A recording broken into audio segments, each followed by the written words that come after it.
शुक्रिया। और इस वक्त की एक बड़ी खबर आ रही है, नीट पेपर लीक मामले में एक बड़ी गिरफ्तारी हुई है। पटना से राकेश उर्फ रॉकी को गिरफ्तार कर लिया गया है।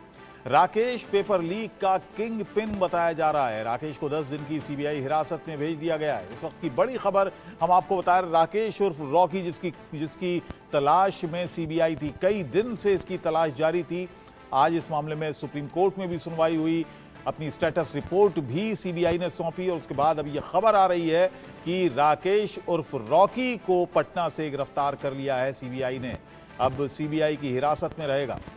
रितेश मिश्रा इस पर और जानकारी दे रहे हैं। रितेश, क्या जानकारी इस गिरफ्तारी के बारे में और इसका किस तरह से ये किंग पिन बताया जा रहा है रॉकी, और इसकी तलाश भी लगातार थी जारी, कई रेड्स भी डाली जा रही थी, पूछताछ भी इसके बारे में हो रही थी। इसका क्या रोल इस पूरे मामले में था?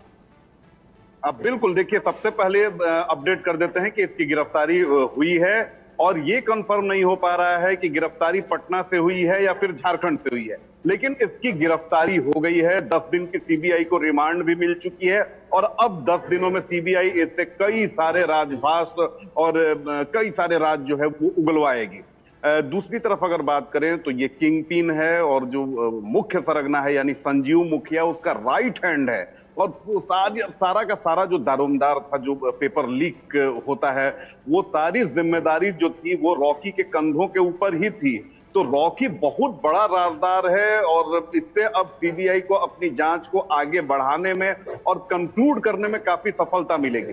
तीसरी बात देखिए कि इंडिया न्यूज पहला चैनल, हमने सबसे पहले कल बताया था कि बड़ी गिरफ्तारी हो सकती है और हमने ये भी बता दिया था कि रॉकी की गिरफ्तारी पहले होगी और उसके बाद संजीव मुखिया भी धीरे धीरे शिकंजे में आएगा। और आज सुबह 9:30 बजे इंडिया न्यूज ने फिर बताया था कि आज महत्वपूर्ण दिन है और हो सकता है कि आज बड़ी गिरफ्तारी हो। और देखिए कि दोपहर होते होते ये मुखिया के साथ इसका क्या नाता है इस पेपर लीक मामले में?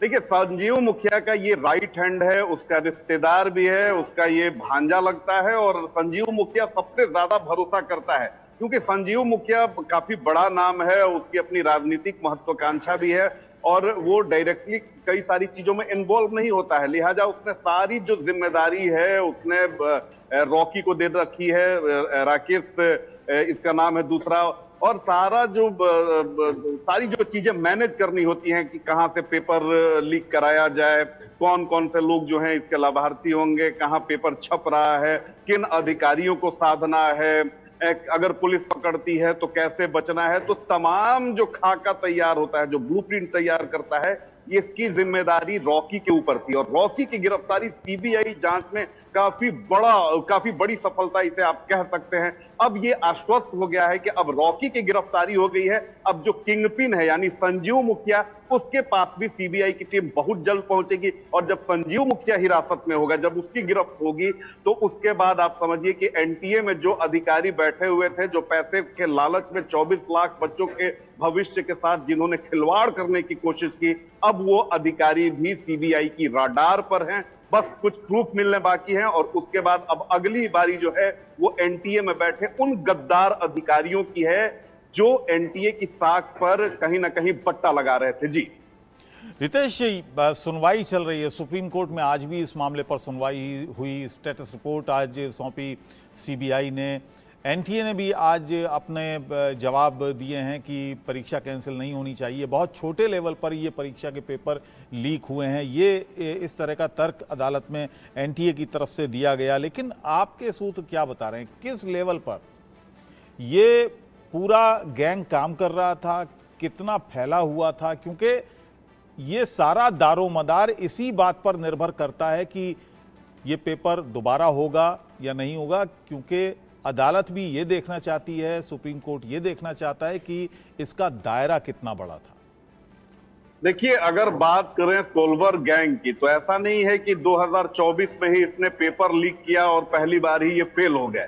ये धंधा काफी पहले से चल रहा है और सिर्फ मेडिकल परीक्षा ही नहीं, इंजीनियरिंग की परीक्षा, रेलवे की परीक्षा, बैंक की परीक्षा, टीचर की परीक्षा, पुलिस की परीक्षा, यानी जो भी प्रतियोगी परीक्षाएं होती हैं सोलवर गैंग की, वहां पर पैठ है। और सीबीआई के अधिकारी ऑन कैमरा कुछ नहीं बोलते हैं, लेकिन ऑफ कैमरा उन्होंने बहुत जानकारी हमें साझा की है कि किस तरीके से इनका जो धंधा है पहले उनकी प्रायोरिटी ये है कि नीट पेपर लीक मामले को सॉल्व किया जाए, उसके बाद जो अन्य इनके धंधे हैं, अन्य जगहों पर संलिप्तता है, उसे भी सीबीआई की टीम आने वाले समय में उजागर करेगी। तो आखिर जो एनटीए ये दावा कर रहा है कि बहुत व्यापक स्तर पर नहीं हुआ है पेपर लीक, उसका पैमाना क्या है, किस क्राइटेरिया पर आप ये आश्वस्त कर रहे हैं? एनटीए वही संस्था है जिसने 5 मई को बड़ी ही चौड़े होकर कहा था कि कहीं भी पेपर लीक नहीं हुआ था, और पेपर लीक नहीं हुआ तो फिर जांच सीबीआई को कैसे चली गई? इतने साक्ष्य सबूत कैसे हो गए? इतने लोग गिरफ्तार क्यों हो रहे हैं? जले हुए बुकलेट, ये क्या ये सारे सबूत झूठ बोल रहे हैं?